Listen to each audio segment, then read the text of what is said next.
look, a bit of an exclusive for you, I think it is anyway. Robert Jenrick, who's leading the way amongst the grassroots of the Tory members in the fight to be the next leader of the Conservative Party.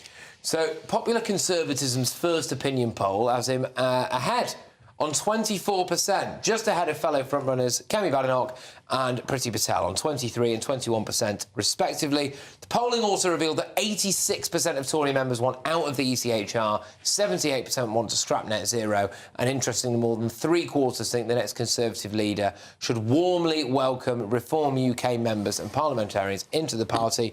Mark, this is your stuff. It is. So, yeah, Patrick, we've set up a panel of around about 500 or so Conservative Party members. It's a straw poll. There's still an awful long way to go. But I guess, you know, the bookmakers seem to be about right at the moment. Interestingly, Priti Patel seems to be very, very close as well. So there's three of them who seem to all have similar levels of support in terms of the leadership. Of course, what actually happens in the leadership race is the MPs themselves are going to whittle this down to 2 out of 6, and only then will the party membership actually have a say.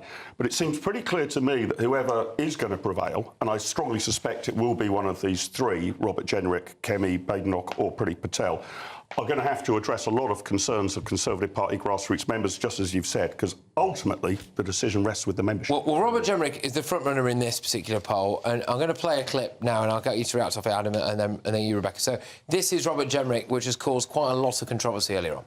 You know, I thought it was quite wrong that somebody could shout what about the Allah last 8 or 9 days on the streets of London and not be immediately arrested or... I mean, he put a bit of context out after that, showed a clip of people running through Bolton with masks on, shouting Allahu Akbar, and he said that was intimidating.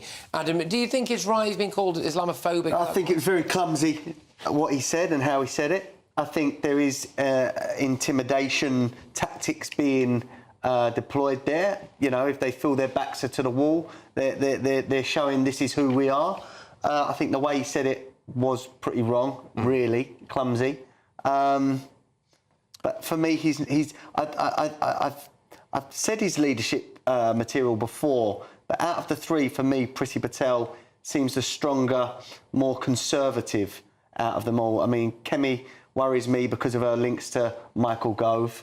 I think Priti Patel is more of a sort of iron lady that people are craving from a Conservative Party, to be fair. Rebecca, do you think that this quotes-unquote Islamophobia issue now that's blown up around Robert Jenrick is going to impact him when it comes to his chances of being the next Tory leader? No, I think the people who can vote for it will like it. I think it does come across pretty Islamophobic. I think it was a misstep. I don't think he actually meant to be racist. Yeah. It sounds racist, but it doesn't. I think if I was shouting I love Taylor Swift in the street in people's faces, it could be intimidating. That like not anything you scream in someone's face is wrong. But no, I think the kind of people who are going to be voting for this probably would be quite happy to hear him. People like unfiltered speech. People like people who aren't afraid to say what they think. We've seen people like Donald Trump be rewarded for that. I think also it might be used as a kind of dog whistle that he's not afraid to speak out about issues, particularly to do with immigration. So I think it'll probably make him more popular, not less. I agree with both of you, actually. I think it was a little bit clumsy from Robert Jenrick, but I don't think it will harm him at all. And I think generally in politics, on both sides of the aisle, we're a bit sick and tired of politicians who think twice before saying nothing. And I would rather have politicians of all stripes actually saying, look, I basically think this, even if they then need to clarify a bit later that they overstepped the mark or weren't sufficiently nuanced. And Robert Jenrick did actually clarify that later in a tweet. And certainly within the Conservative race, I think being bold and outspoken, not full-blown Trump, but at least saying, look, this is basically what I think. I would say, though, I do think it's going to be vital for the winner. I think it's really important to remember that Twitter isn't real life and that only a vanishingly small number of people in this country use Twitter. So putting out a follow-up statement on Twitter is only speaking to a tiny, quite metropolitan...